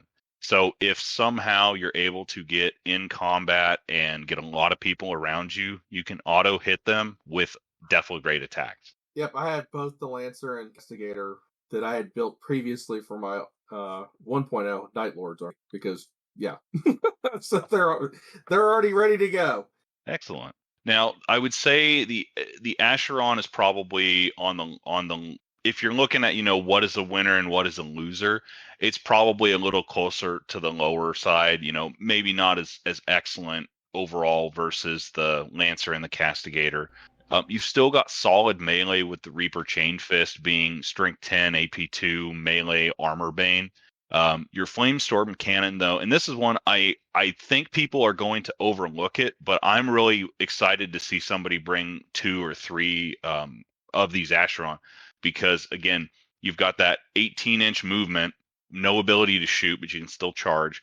But I can also see a lot of people taking that, I'm going to go ahead and run, move 22 inches my first turn, and then I'm going to open up with the Hellstorm Strength 7 Ordnance 1 Shred Acheron Flamestorm Cannon. And I can see a couple of those just causing some mayhem. You're not going to immediately, toast people like you could with the AP3 that it used to be, but it is a massive template. So you're going to be able to pick the closest target, or, pick somebody that's in the middle past, the first 2 units, and hit multiple units while, still getting the maximum number of hits that you have to with one of those templates. Yeah, I figured that would end up the way it was once Knights got the ability to assault something that they because that was the Acheron's big selling. Never mind AP3 Hellstorm template was that it had that heavy bolter in that chain fist. So I figured with everything else kind of coming up to its level, and knowing that flame template couldn't stay as it was. But you'll notice what a lot of those weapons are all missing that he was listing as brutal. Yeah. There's and very that's brutal in this. That's one of those things. The chain weapons, the Reaper Chainsword and whatnot, those don't even have brutal, which is counter to the trend that you have been seeing with chain style weapons. So I want to just go ahead and kind of float this out there very gently, not to hopefully beat a dead horse too hard, with the understanding that dreadnoughts kind of are too much with their Brutal 3, and now that we're finding Brutal kind of absent from the Knight list, and them losing Strength D on their melee attack and not getting Brutal back as compensation, it kind of posited to us a question: what if they moved it such that Dreadnoughts became Brutal 2, and then Thunderhammers were like Brutal 4+, a bit like how the Exoshock rule functions? How much more room does that give you to be able to play in this system? Like, it's not gonna fix the fact that Knights have absolutely no Brutal, and so, like, Yep. what do you do to a Dreadnought who's got a close combat weapon and hope your armor bolds? But, yeah. No, that's a really good question to ask. And again, because I've only played 2 games and neither of them had Dreadnoughts, I haven't been able to experience the real interaction that those are going to have. But knowing Knights and how they work, the Knights' weakness is melee, and just the volume of damage that can be put out by a Dreadnought. I think anything you can do to minimize that is immediately going to increase the efficacy of the list, because one of the reasons I'm not worried about Knights is because as soon as you get them in melee with something that can hit them back or hit them faster, they're gonna crumple. There are some things you can add to make them more survivable, like the I'm trying to remember which nightly ranking that is. Let me find it here. Implacable. For 65 points, you can increase the whole point count by 1, and you essentially make it immune to suffering more than a single wound from any given attack. But Yeah, that's the Armiger war gear, isn't it? no, this is a lance, or excuse me, this is a rank that you can give on Knights. Armigers aren't considered Knights, so you can't give them any of these ranks. If you could, everybody would be loading these up on everything that they can, just because of how much that makes things more survivable. And again, that's why I said this is going to be the one that's going to be an issue for Porphyrians, because it's going to make that model that much more irritating to get rid of. But no, I don't think, because here's ultimately the problem. Again, Knights in the way that they are right now, you've got a shooting list. You've got a shooting gallery list with a handful of melee options that even if you take them, you're going to have to spend extra points to give them weapon skill 5. That way they can be effective in melee, because as soon as they get into combat with somebody that's better than them, we've all seen it on infantry, but as soon as it happens to a knight, your knight is basically going to be waving around a Dixie cup. And the only counter to that is the fact that knight models cannot be locked in combat, and other models cannot be locked in combat with them as far as infantry and smaller vehicles. Let me get to that section of my notes. That was something I wanted to kind of transition into to talk about. Real quick, just to kind of talk it all the way through. So, against a Dreadnought, the Knight will both get its melee weapon and it'll get Stomps? I believe so. Stomps have a limitation that you can't do them against certain things, but it's effectively like bigger models. I don't think Dreadnoughts were listed in the exclusion. And are Stomps D3 automatic hits, or did I hear you that it's D3 plus your attack value? It's D3 plus your attack value, but they're not auto hits. They're just, you get that many bonus attacks. Yeah. Which is, again, adds to the idea of why you should make, like, I think the best rule of thumb, if you've got a knight, if you don't know what you want to do with it, give it one of the ranks that increases its weapon skill. Because across the board, the weakness of every single knight is melee. That is the best option to address your weakness and just make it more likely to actually do something in melee. I had my Questoris get into combat with and this is a 1500 point game, into combat with 3 or 4 Death Shroud and a Praetor or I think it was a Praetor or a Centurion, basically decked out with a Thunderhammer. And I went from full wounds down to 2 wounds in just one combat. And I was not able, I think I killed 1 model of theirs. Ow. Now, again, I didn't have any dedicated melee. This was a thermal cannon and an Avenger Gatling cannon knight. And after they after they assaulted me, immediately next turn, I waited till he moved another unit nearby. I used the reaction to disengage my knight, Maybe I had that backwards. Maybe I charged them to get the bonus and then disengaged on their turn. But either way, I moved out of the way, and then it was just I didn't do anything to them in melee. Like, I just had to shoot everything I had at them, was able to finally kill them. And part of that was Death Shroud, admittedly, have that stupid rule where, well, I say stupid, it's they not stupid. count as tough 5 for instant death, yeah? Exactly. So that was the thing. And that's why I do feel that was an outlier situation. But, the easiest way to counteract that is don't take a knight, a Questoris, without, some kind of melee, whether it's the Thunderstrike Gauntlet or just the Reaper, the Reaper Chainsword. Now, I did finally get to the vehicle section. Biggest things about it is they cannot be locked in combat. Units are never locked in combat with them, except for the exceptions that are listed in the book. They're not slowed by difficult or dangerous terrain. They ignore dangerous terrain tests. They can move over units comprised entirely of models with the infantry or cavalry types, whether friendly or enemy, but cannot finish their movement within 1 inch of any model. They ignore crew, shaken, stunned, weapon destroyed, immobilized, all that. Explodes cause D3 additional wounds to them. Their arm-mounted weapons can fire in any arc except the rear, and they count as defensive.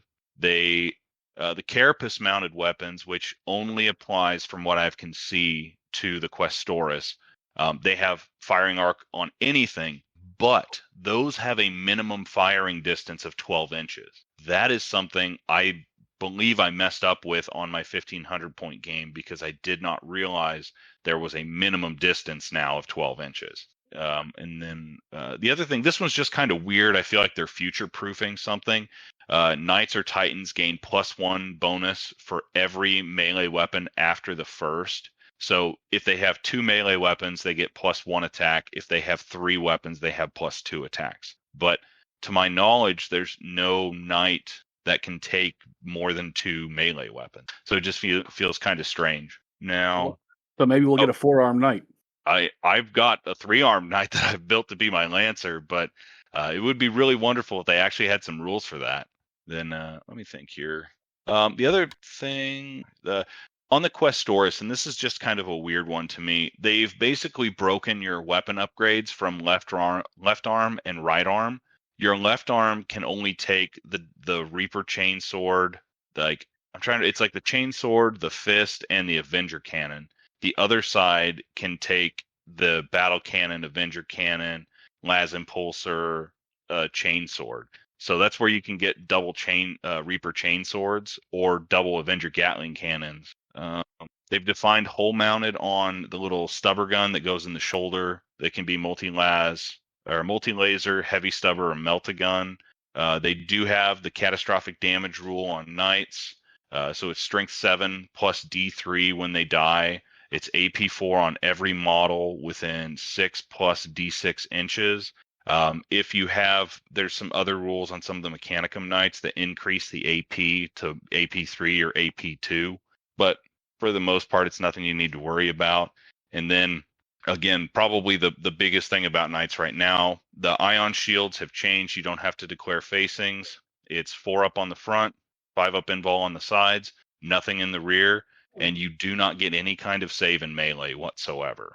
Now, the last thing I'll end on, because again, I can keep going and going and going on this, but the dumbest thing in this rule book, the literal dumbest thing, I'm gonna rant and rave about this till I'm foaming at the mouth. Well, don't do that. The Atropos and the Las Impulsor. Does anybody remember what that weapon was? Was that the 6-inch or 8-inch D shot that the little stubbly arm used to have, and then you had the strength 8 AP2 large blast that could turn into a vortex weapon when you fired it? Correct. So the it's the Singularity Cannon is the one that's basically the same. You roll a D6, there's a chance it can turn into a vortex weapon, and vortex has changed slightly, but it functions mostly the same. There's a chance that you suddenly summon a black hole onto the field for shenanigans. Now, the other one, which was pulled up here, it's the Las Impulsor. They've changed the name now. It's now the Atropos Phase Cutter. It's literally the same weapon, but they've changed the name because they added the Las Impulsor to the standard Questoris chassis. It is the worst gun in the game. How so?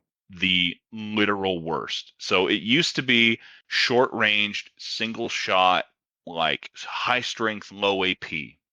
Pew. I'm going to try and blow that up. And then it worked in melee as a D weapon because it's this giant, like high energy output, superheated metal blades on the outside of the cannon as part of the casing.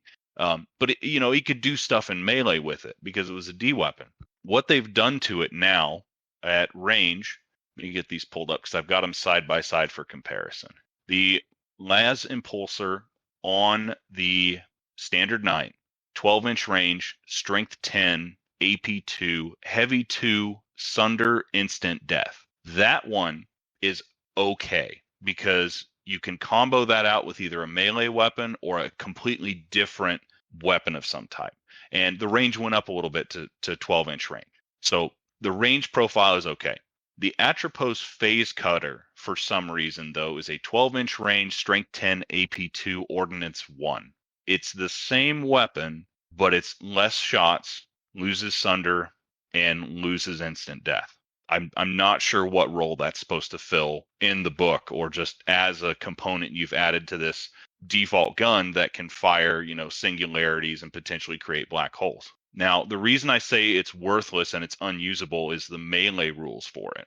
The Las Impulsor, strength 10, AP 1, melee, unwieldy, armor bane, instant death, cumbersome. Does anybody know what the cumbersome rule does?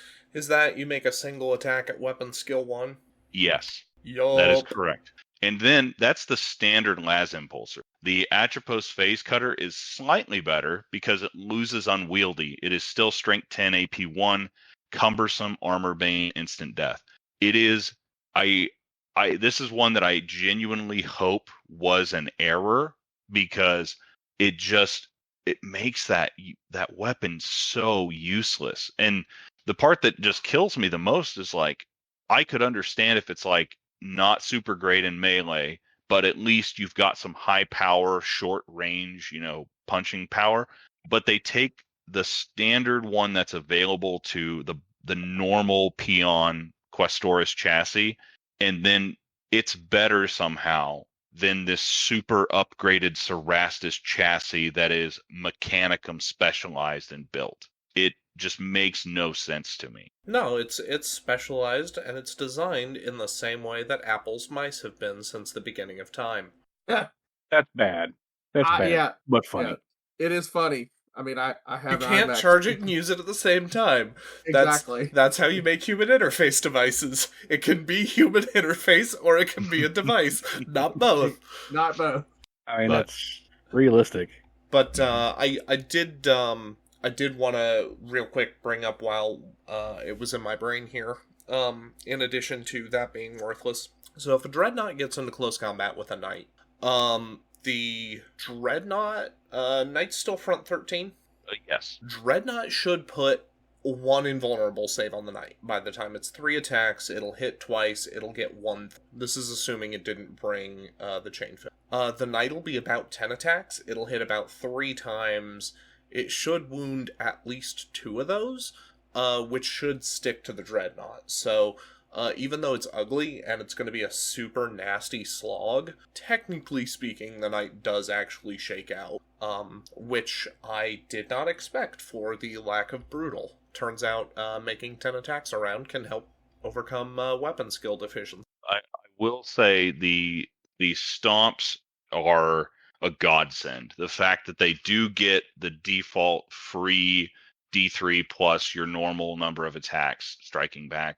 Now, on a standard Knight, again, if you don't have any kind of melee weapon option, you're relying on 0 AP, but you still got, say, strength 8.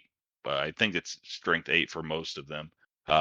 No, I'll be honest, I haven't done the math that far, so that one does surprise me a little bit. I figured there would be some more damage to the Knight from the Dreadnought. Yeah, since they're only quote-unquote strength 9 in close combat. They do actually struggle against like Land Raiders and Spartans, therefore Knights, by virtue of being front 13, and that is a small or otherwise cold comfort for as to why I think the Dreadnought Chain Fist gets no brutal, but it does what. Nope, that's absolutely fair. Now, because we were talking about melee, I will point out that Questoris, Knight Megara, and Styrax can upgrade to the Siege Claw. The Siege Claw is the single best melee weapon that Knights can have access to, because it is like a Dreadnought close combat weapon in that it is ×2 strength, or at least what it used to be, ×2 strength, AP2, melee, brutal 2, sunder, and wrecker.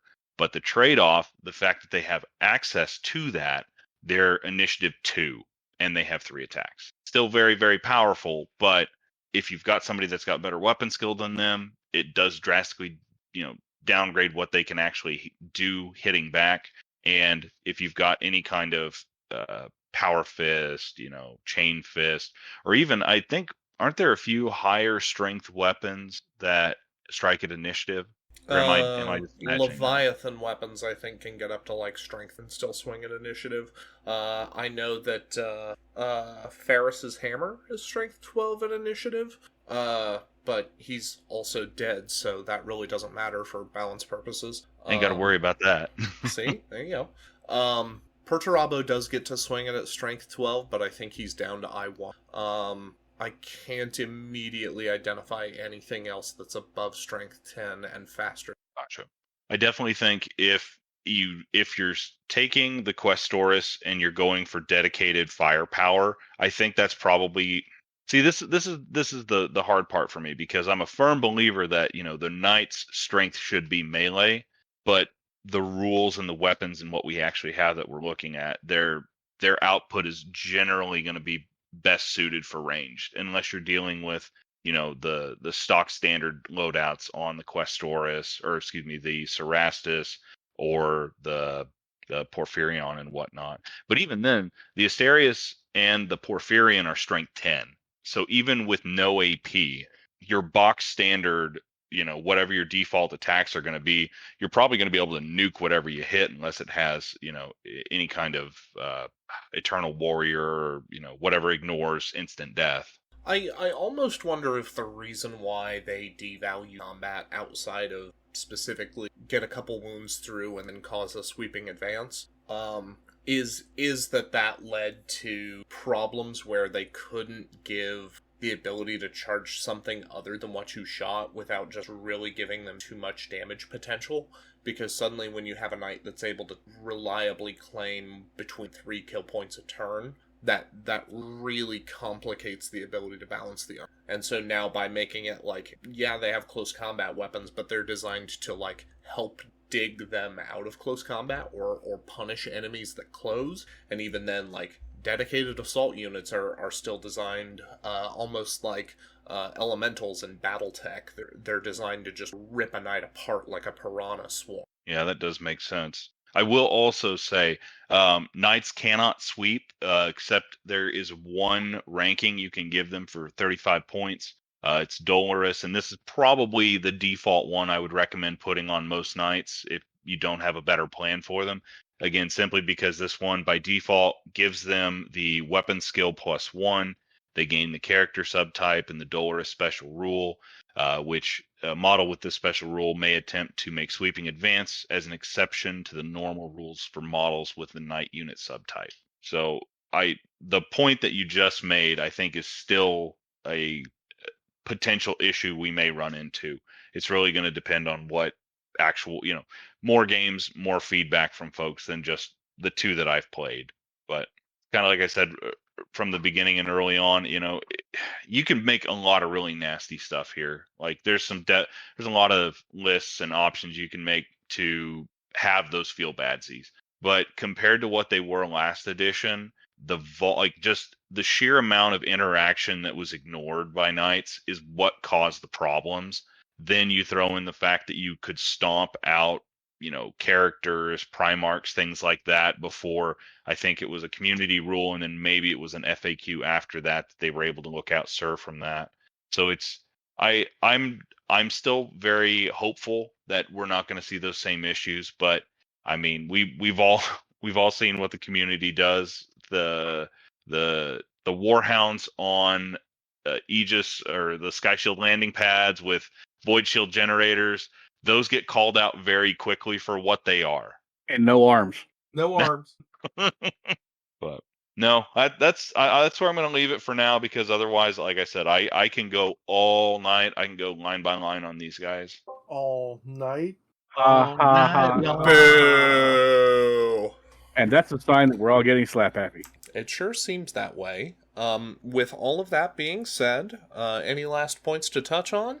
Yes, if you take a Pravian and you take Castellax, try to avoid being that guy with your list, because you can very easily do so. Yeah, don't do maybe like both Darklands Castellax and Laz support, or maybe don't do like Darklands Castellax and lots of Dreadnoughts. So, like, there's some really nasty combos with the Night Lords, like the Dark Angels, specifically the Dreadwing guys. So that's just throwing that out there. Oh, there's a couple of really nasty combos a lot of places. Yeah. So I think all of that goes a long way to say that be accountable to your hobby and to your buddies. I've been Jacob, and this evening I've been joined by Duncan. And Dan has already dropped out, unfortunately, because he's tired. We've had our special guest Dave, as well as Jack, John. And Jamie. and we're glad you all joined us. We'll see you on the next show.